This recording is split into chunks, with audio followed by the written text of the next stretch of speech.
Bismillahirrahmanirrahim. Assalamualaikum warahmatullahi wabarakatuh.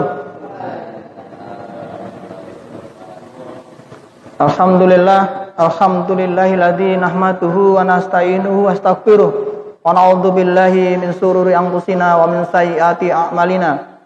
May yahdihillahu fala mudhillalah wa may yudhlilhu fala hadiyalah.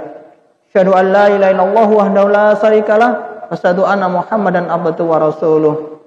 Allahumma shalli wa sallim ala Muhammadin wa ala alihi wa ashabihi wa man tabi'ahum bi ihsani yaumil. Ibu-ibu, bapak-bapak, saudara-saudara sekalian rahimakumullah. Alhamdulillah di malam hari ini Allah pertemukan kita kembali. Semoga pertemuan yang kita lalu selalu bisa mendatangkan manfaat bagi kita dan juga merupakan pertemuan yang diridhai Allah Subhanahu wa taala. Ibu-ibu, bapak-bapak, melanjutkan tema-tema kita kemarin terkait dengan menyingkap alam gaib.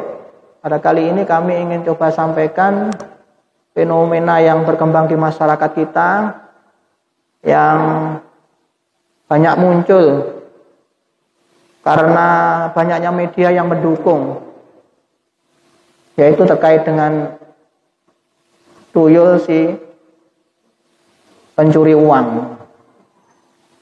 Coba kita ingat di beberapa tahun yang lalu kita sering melihat tayangan-tayangan, misalnya tayangan terkait dengan tuyul Mbak Yul, kemudian tayangan terkait dengan tuyul milenium, atau yang dulu rame ya jin dan jun gitu. Tapi kita tidak bahas jin dan jun dan lain-lain yang kalau kita lihat tuyul itu di dalam Kamus Besar Bahasa Indonesia itu berarti atau diartikan dengan makhluk halus yang konon berupa bocah yang berkepala gundul, dapat diperintah oleh orang yang memeliharanya untuk mencuri uang dan sebagainya. Itu arti kata tuyul di dalam Kamus Besar Bahasa Indonesia.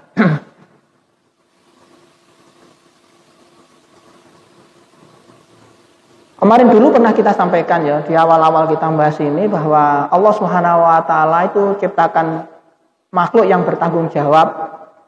Makhluk yang harus mempertanggungjawabkan hidupnya itu ada 3. Masih ingat nomor boten nggih? Yang pertama al-insan, manusia. Kemudian yang kedua malaikat, yang ketiga jin.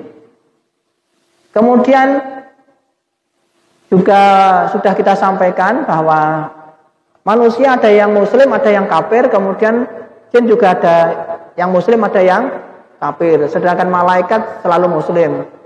Kemudian ada jenis napa niku lain yang itu juga menjadi setan, namanya iblis. Kelingan nggih. Kemudian kalau nanti ada sesuatu yang menyebabkan seseorang itu berlaku jahat atau melakukan kejahatan atau suka membisikkan kejahatan ke dalam diri manusia, itu namanya setan. Setan itu ada sifat yang dimiliki oleh jin dan sifat yang dimiliki oleh manusia yang suka mengajak berbuat jahat. Jadi kalau nanti ini bahasan kita terkait tuyul, kalau tuyul itu bukan berupa manusia, berarti berupa jin. Nah, sekarang kita lihat cerita penampakan jin di masa Rasulullah SAW. Cerita penampakan jin di masa Rasulullah SAW. Sebenarnya banyak nggih. Napa niku kisah-kisah ini, tapi kita ambil beberapa kisah yang mendukung tema kita pada malam hari ini. Yang pertama, penampakan jin di keranjang kurma. Dalam hadis riwayat Tirmizi, sahabat Rasulullah SAW bernama Abu Ayyub pernah melihat jin di keranjang kurma. Jin tersebut mencuri kurma Abu Ayyub. Abu Ayyub kemudian melaporkan hal tersebut kepada Rasulullah SAW. Kemudian Rasulullah SAW tahu, pergilah ke tempatmu semula. Apabila kamu melihatnya lagi, maka bacalah Bismillah ajibi Rasulullah. Bismillah ajibi Rasulullah. Dengan nama Allah taatilah seruan Rasulullah SAW. Kemudian aku praktekkan lalu dia jin itu bersumpah untuk tidak datang lagi. Ini kisah yang dikisahkan oleh Abu Ayyub, sahabat Rasulullah SAW. Berarti ada memang jin itu yang suka mencuri. Tidak tahu kalau nanti dikaitkan dengan tuyul tadi. Tapi yang jelas ini ada kisah yang diriwayatkan oleh Tirmizi terkait sahabat Rasul bernama Abu Ayyub yang pernah melihat jin di dalam keranjang kurma. Kemudian yang kedua, penampakan jin di dalam gentong kurma. Saat itu Ubay bin Ka'ab mencurigai seorang anak kecil yang selalu terlihat di gentong kurma. Anehnya setiap anak kecil itu muncul, gentong kurma Ubay bin Ka'ab itu pasti langsung kosong. Ia sempat menegur anak tersebut dan mempertanyakan identitasnya. Setelah ditanya, dia mengaku, "Aku adalah jin." Jawab si anak itu. Jadi jin itu menampakkan diri berupa anak kecil. Kemudian dia mengaku bahwa dia dari bangsa jin. Kemudian Ubay bin Ka'ab bertanya kembali, "Apa yang bisa membentengi kami dari kejahatanmu?" Kemudian si anak kecil mengatakan ayat kursi. Apa tadi? Ayat kursi. Mendengar cerita ini, ya sahabat ini, Nabi Muhammad SAW mengangguk tenang dan bersabda, jin itu benar. Jadi yang dikatakan jin itu benar, bahwa dengan ayat kursi nanti akan terlindungi dari jin-jin yang suka mencuri.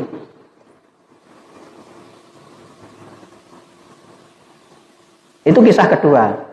Kisah ketiga, itu di zaman Nabi pun peristiwa ini juga pernah terjadi. Di antaranya peristiwa yang dialami oleh Abu Hurairah radhiyallahu. Ketika beliau ditugasi Rasulullah SAW untuk menjaga zakat Ramadan, malam harinya datang seorang pencuri dan mengambil makanan. Dia langsung ditangkap oleh Abu Hurairah. Kemudian Abu Hurairah mengatakan, "Aku akan laporkan kamu kepada Rasulullah SAW." Orang itu pun akhirnya memelas, menghibah, minta dilepaskan karena dia sangat membutuhkan dan punya tanggungan keluarga. Aku dua anak di bojo, mesak aku kira-kira menurut bahasa bebas. Akhirnya orang itu akhirnya dilepaskan, pencuri itu dilepaskan lagi. Kemudian siang harinya Nabi Muhammad SAW bertanya kepada Abu Hurairah tentang kejadian semalam. Setelah diberi laporan, Nabi Muhammad SAW bersabda, dia dusta, dia akan kembali lagi. Dia itu ngapusi sampean. Delok sesuk bengi muncul nih. Benar, di malam kedua dia datang lagi, ditangkap lagi oleh Abu Hurairah dan memelas lagi. Kemudian beliau dilepas lagi. Kemudian malam ketiga dia datang lagi. Kali ini tidak ada ampunan. Wes pokoknya rata cul nih, ngoten nggih. Tapi orang ini akhirnya minta dilepaskan. Lepaskan aku, nanti aku ajari kamu bacaan yang bermanfaat untukmu. Kemudian dia mengajarkan bacaan ayat kursi sebelum tidur. Jadi Abu Hurairah diminta untuk membaca ayat kursi sebelum tidurnya. Di pagi harinya kejadian ini dilaporkan pada Rasulullah SAW. Kemudian beliau berkata, kali ini dia benar, meskipun aslinya dia itu pendusta.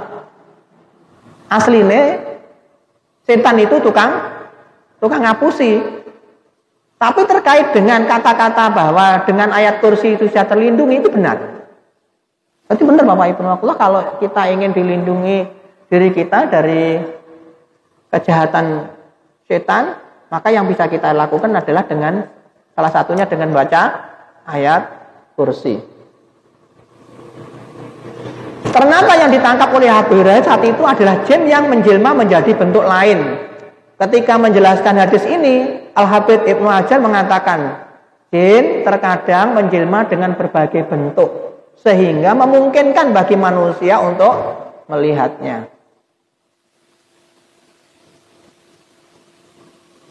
Berapa tadi? Kisah berapa? Berapa kisah tadi? 4. Sekarang yang keempat ya. Yang keempat yaitu penampakan jin di perang Badar. Penampakan jin di perang Badar. Menurut tafsir Ibnu Katsir, Ibnu Abbas menjelaskan bahwa iblis atau jin bisa menyerupai wujud manusia. Ini merupakan wujud yang paling mengerikan karena wajahnya mampu menyerupai siapapun yang kita kenal. Jadi jin itu, iblis itu bisa menyerupai siapapun yang kita kenal. Misalnya suatu saat menyerupai koncone jenengan saged. Menyerupai sinten saged. Si A, si B saged. Kan membahayakan.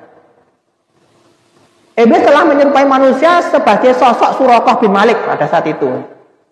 Dia datang ke tengah barisan tentara orang-orang musyrikin lalu berkata, tidak ada seorang pun yang dapat menang terhadap kamu pada hari ini. Dan sesungguhnya saya adalah pelindungmu. Jadi dia itu merasa menjadi pahlawan untuk dia akan membela kaum musyrikin pada saat itu. Maka tidak ada seorang pun yang dapat menang. Dawuhnya begitu. Kemudian melihat peristiwa ini Rasulullah SAW mengambil segenggam debu dan beliau melemparkan kepada orang-orang kafir dan musyrik itu. Sekumpulan orang itu kemudian lari kelabaan, lari tunggang langgang. Selain Nabi Muhammad SAW, malaikat Jibril pun turut menemui, ikut mengusir, ikut memerangi jin yang menyerupai apa tadi? Suraqah bin Malik tadi.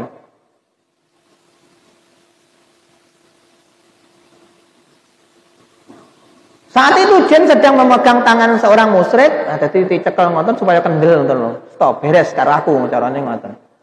Tetapi langsung melepaskannya ketika melihat malaikat Jibril. Manusia musyrik itu kemudian terheran dan bertanya, "Wahai Suraqah, kamu tadi mengklaim diri sebagai pelindung kami." Iblis pun menjawab, "Sesungguhnya saya melihat apa yang kalian tidak bisa melihatnya. Sesungguhnya saya takut kepada Allah dan Allah sangat keras siksanya." Artinya si iblis tadi, si jin tadi melihat malaikat datang menolong, membantu Rasulullah SAW. Sedangkan para manusia itu tidak bisa melihat malaikat. Kemudian dia lari tunggang langgang.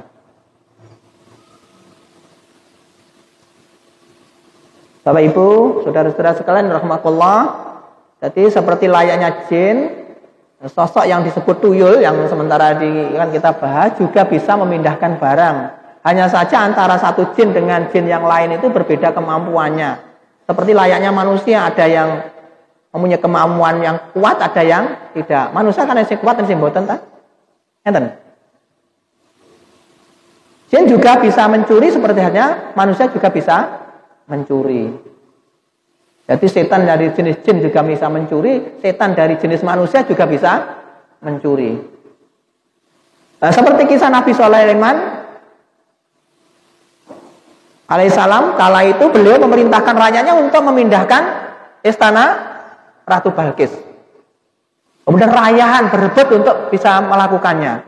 Kemudian yang angkat tangan pertama kali siapa? Jin dari jenis Ifrit. Jin Ifrit. Kenal tak?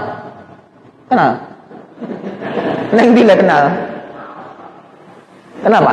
Jin Ifrit. Kenal, alhamdulillah. Artinya jika yang besar semacam istana saja bisa dipindahkan oleh jin, maka yang lebih ringan dari itu pun bisa dilakukan oleh dia.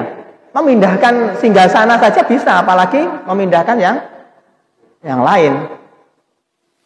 Pak, nanti bisa ibu-ibu, saudara-saudara sekalian nanti bisa melihat di dalam surah An-Naml ayat 39 untuk membuktikan kisah ini. Qala ifritun minal jinni ana atika bihi qabla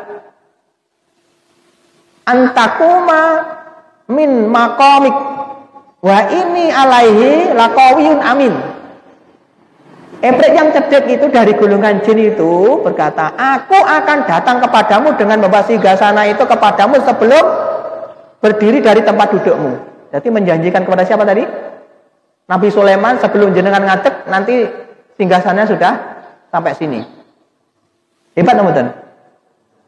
Nah, katanya hebat tak? Sesungguhnya aku benar-benar kuat untuk membawanya lagi dan dapat dipercaya. Orang hapus sih, leres. Kalau ini sakit nonton nggih.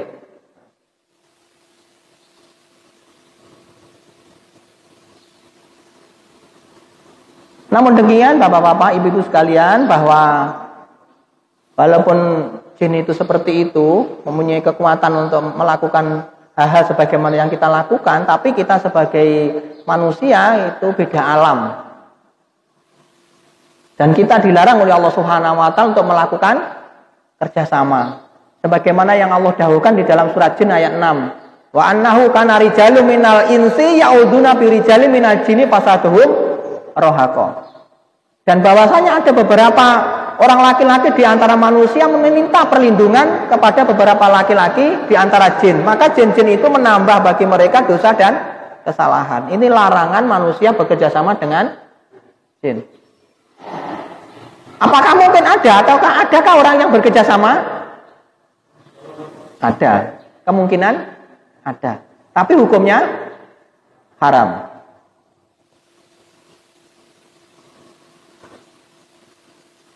Bisa dipahami nggih? Kemarin dulu pernah kita sampaikan Bapak Ibu, mungkin sudah sekelingan bahwa jin itu akan menampakkan diri pada posisi yang bisa dipahami oleh manusia. Ngoten nggih? Akan menampakkan diri pada posisi yang bisa dipahami manusia. Yang tujuannya adalah untuk menggoda keimanan dan menggoda keyakinan seseorang sehingga mengakui bahwa dia itu kuat, padahal dia itu sangat lemah. Maka tidak mungkin misalnya kemudian di daerah rumah yang besar yang kosong, kemudian di pohon yang gelap, yang tinggi, kemudian yang muncul anak-anak, kan tidak mungkin. Makanya yang muncul kemarin napa jenengan? Genderuwo. Amatan. Tidak mungkin dia jin itu nanti akan menampakkan diri di pekuburan, kemudian anak-anak kecil keluar dari situ. Maka yang muncul di situ adalah pocongan, kan nonton nggih. Maka dia akan menampakkan diri berupa pocongan. Kalau di sungai zaman jenengan masih kecil nonton kan terkenal. Saya muncul anak-anak tidak pantas, akhirnya saya muncul apa? WW yang Mbah Katman ngerti itu kayaknya nggak wani cantuk untuk cari ikan. Dan kemarin juga kita sampaikan bahwa dalam hal ini juga beda-beda dalam penampilan antar satu daerah dengan daerah lain. Di Bali yang muncul leak, di Cina yang muncul vampir. Kalau yang muncul leak tidak pantas karena di sana tidak ada. Maka di Eropa yang muncul Dracula. Karena tidak mungkin kalau di sini yang muncul Dracula karena tidak jarang berdasi. Kalau di sana kan biasa berdasi. Dan seterusnya. Demikian sebutan tuyul.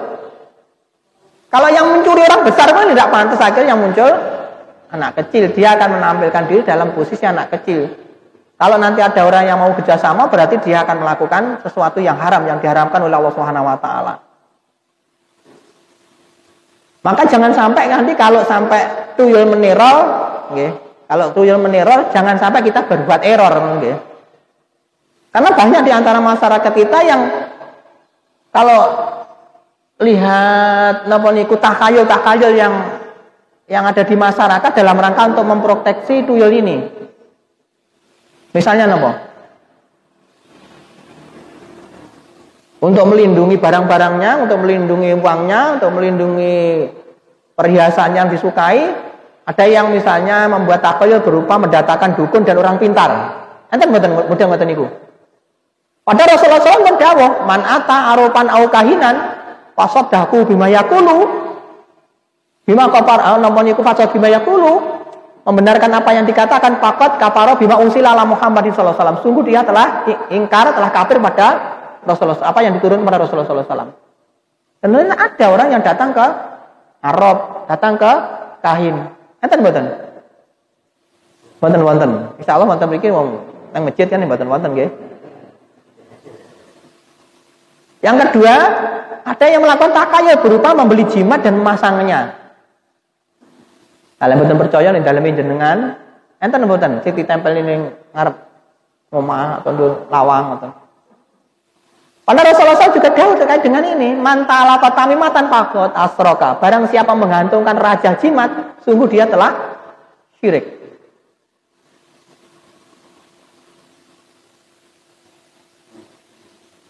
Ada juga yang menaruh rambut, menaruh bawang merah, menaruh bawang putih, kemudian kunir ditusuk dengan jarum, dibersamakan dengan uangnya. Karepe niku lek duit ari jumut duit kejiret karo rambut kira-kira ngono lek. Utawa karena bawang merah itu daunnya menyengat, bawang putih banyak menyengat, nanti tidak mau datang ngoten nggih. Atau kalau ada kunir yang ditusuk dengan jarum, nanti kamu dah ginikan takut ngono. Dan itu ternyata berkembang di masyarakat. Ada juga yang menaruh uangnya itu di napa niku uangnya kemudian ditaruhi mushaf Al-Qur'an atau ditaruh kitab Yasin misalnya supaya ndak wani ditindih karo Al-Qur'an atau ditindih karo kitab Yasin. Enten model ngoten niku. Pengalaman gitu ya. Ada juga yang meletakkan uangnya itu di antara halaman-halaman Al-Qur'an. Nanti ngoten. Oh, mantuk.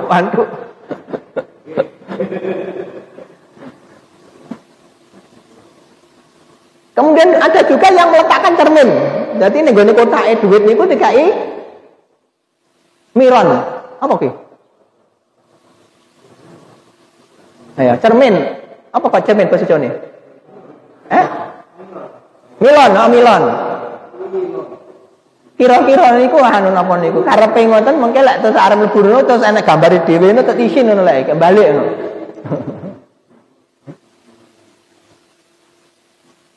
Ibu-ibu wonten sing model ngoten niku. Ning dompete dikai miron. Ya wonten ibu-ibu nggih macak tapi. Tapi juga ada. Kemudian ada juga yang menabur kacang hijau. Kira-kira dilaburi kacang hijau supaya tidak kepleset, kira-kira ngono kira.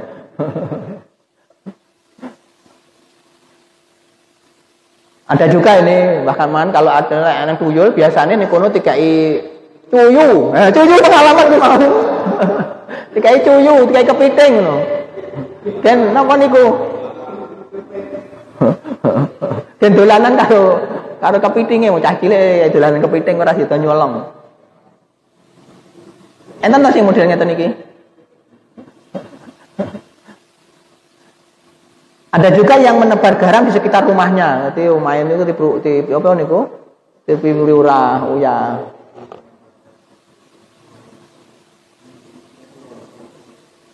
Ada juga yang membaca mantra-mantra tertentu.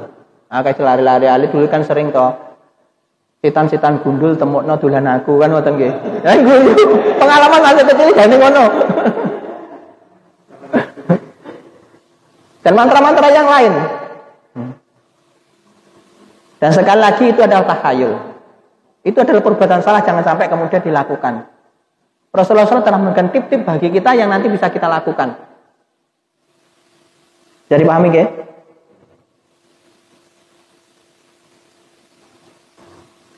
Bapak Ibu Allah, mengapa kita terus harus waspada terkait dengan ini ya? Kita harus terus melakukan kewaspadaan. Karena dia akan menebarkan fitnah apa tadi? Tuyul. Jin dari jenis setan dari jenis jin ini terus menimbulkan fitnah pada kita sehingga nanti akan terjadi sesuatu yang besar. Misalnya terjadi was-was. Awadi misalnya was-was nggih, engko gek. Akhirnya juga yang dilakukan beberapa takayul yang saya sampaikan tadi. Jangan-jangan sampai seperti itu. Dan mungkin di antara kita sering pengalaman kan terkait dengan masalah-masalah itu. Kemudian kalaupun terjadi nanti bisa menimbulkan buruk sangka. Saling menuduh. Misalnya ngene dalem jenengan nek duit ilang. Akhirnya nuduh anake. Anake ngaku ora nuduh ibuke ora. Kabeh-kabeh ora, mosok ora. Akhirnya terjadi cekcok. Terus bareng ngono terjadi pertengkaran. Ujung-ujungnya nanti adalah tukaran antara suami dan istri. Kemudian terjadi perceraian. Kemarin kita sampaikan target utama setan itu adalah menceraikan suami dan istri. Dalam surat Al-Baqarah 102. Nanti dibaca lagi.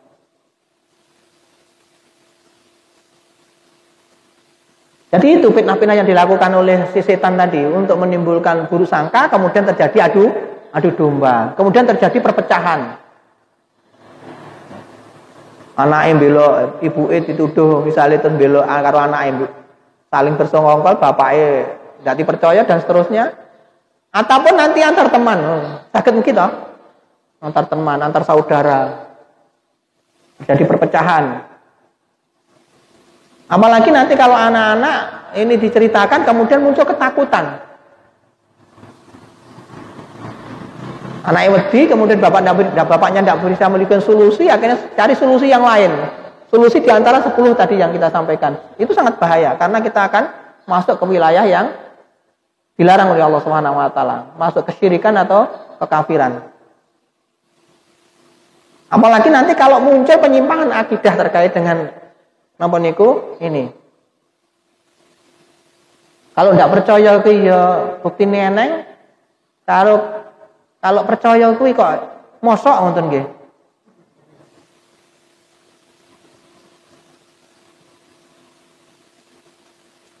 Akhirnya muncul berbagai macam kesesatan. Coba kita lihat kan banyak tuh orang-orang jual beli napa niku?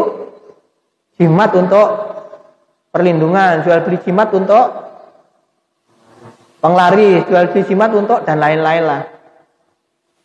Maka dari sini kita perlu memiliki pemahaman yang benar Bapak Ibu Allah. Kemudian apa yang kita lakukan? Yang bisa kita lakukan kalau nanti dalam rangka menghadapi hal semacam itu. Yang pertama, membentengi rumah kita dengan menggunakan atau artinya gini, membentengi rumah kita supaya nanti aman dari berbagai macam gangguan tadi. Dulu pernah kita sampaikan Bapak Allah di awal-awal kita nyampaikan tema-tema terkait dengan ini. Salah satu tip untuk melindungi rumah kita adalah dengan membaca surat Al-Baqarah. Dan kemarin juga sudah pernah kita sampaikan bahwa napa niku Al-Quran yang kita baca, doa yang kita baca itu punya masa kerja.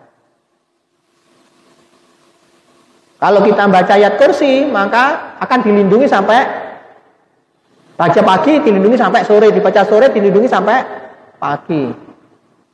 Kalau malam hari kita baca, masa tidur kita akan diselamatkan sampai kita bangun. Demikian juga yang lain-lain. Al-Quran itu, Al-Baqarah itu bisa melindungi kita selama maksimal 40 hari. Maka kalau kita nanti dianjurkan bisa memenuhi perintah Rasulullah SAW untuk maksimal 30 hari atau selambat-lambatnya 40 hari, maka setiap 40 hari kita nanti atau selama 30 hari nanti kita akan temu bacaan Al-Baqarah. Insya Allah rumah kita aman dari berbagai macam kejahatan setan.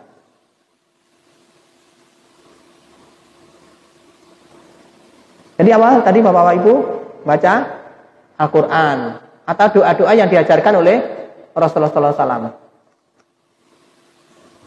Nah bagaimana kalau tuyul itu sudah beraksi mencuri uang di rumah kita berkali-kali ini? Maka yang kita lakukan adalah pengamanan dan pengusiran. Kita amankan dengan berbagai macam bacaan tadi, kemudian diusir dengan juga berbagai macam bacaan tadi. Tidak hanya nunggu napa niku 40 hari, 30 hari, 40 hari kita sering baca itu insya Allah nanti akan terusir. Kemudian selanjutnya kita berusaha untuk membuka dan menutup tempat uang kita itu dengan bacaan basmalah. Jadi buka dompet atau buka kotak dengan basmalah, tutup dengan basmalah. Dulu juga pernah kita sampaikan bagaimana yang Rasulullah SAW ajarkan pada kita, kalau kita masuk rumah, baca basmalah. Tutup dengan basmalah. Rumah yang dibuka dengan basmalah, ditutup dengan basmalah, maka dia tidak mampu masuk ke dalam rumah. Jadi tidak ada tempat tidur di rumah kita. Tidak ada tempat untuk menginap di rumah kita. Makan dengan basmalah, maka setan tidak ikut makan. Tidur dengan basmalah, maka setan tidak ikut tidur. Hubungan suami istri dengan basmalah, maka tidak ikut berhubungan dan seterusnya. Jadi penting bacaan basmalah.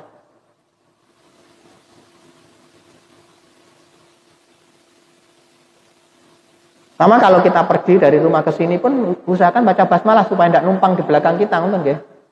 Bismillah, bismillah tawakkaltu ala Allah la haula wala quwata illa billah. Kalau kita misalnya datang ke tempat-tempat yang belum pernah kita datangi, tempat-tempat yang kita was-was, maka kita dipinta untuk baca basmalah.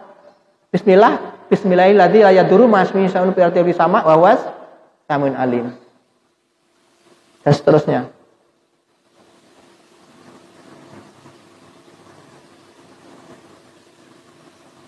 Kemudian bagaimana kalau orang itu masih terus pas-pas ya belum terselesaikan hal semacam itu? Nanti Bapak Ibu bisa melakukan ruqyah mandiri, atau kalau kita belum merasa belum mantap ya nanti bisa minta tolong kepada saudara-saudara kita yang soleh untuk membantu ruqyah, membantu doa. Kemudian yang kelima, selanjutnya kita bisa berusaha untuk mencari rezeki-rezeki yang halal. Rezeki-rezeki yang halal, menyimpan rezeki yang halal. Insya Allah kalau rezeki kita halal, kita cari dengan cara cari yang baik, kemudian kita awali dengan basmalah, maka dia pun tidak mampu untuk mengambil uang kita. Dan dari sinilah nanti kita terus mengoreksi diri, berusaha untuk tidak mencari dan menyimpan harta yang haram. Kemudian yang tidak kalah pentingnya, yang keenam adalah kita melakukan sedekah, sedekah. Karena sedekah itu bisa menolak bala. Bapak Ibu, saudara-saudara sekalian rahimakumullah, mungkin dari sini ada yang mau didiskusikan sebelum kita akhiri. Ngapunten wonten lepatipun. Assalamualaikum warahmatullahi wabarakatuh.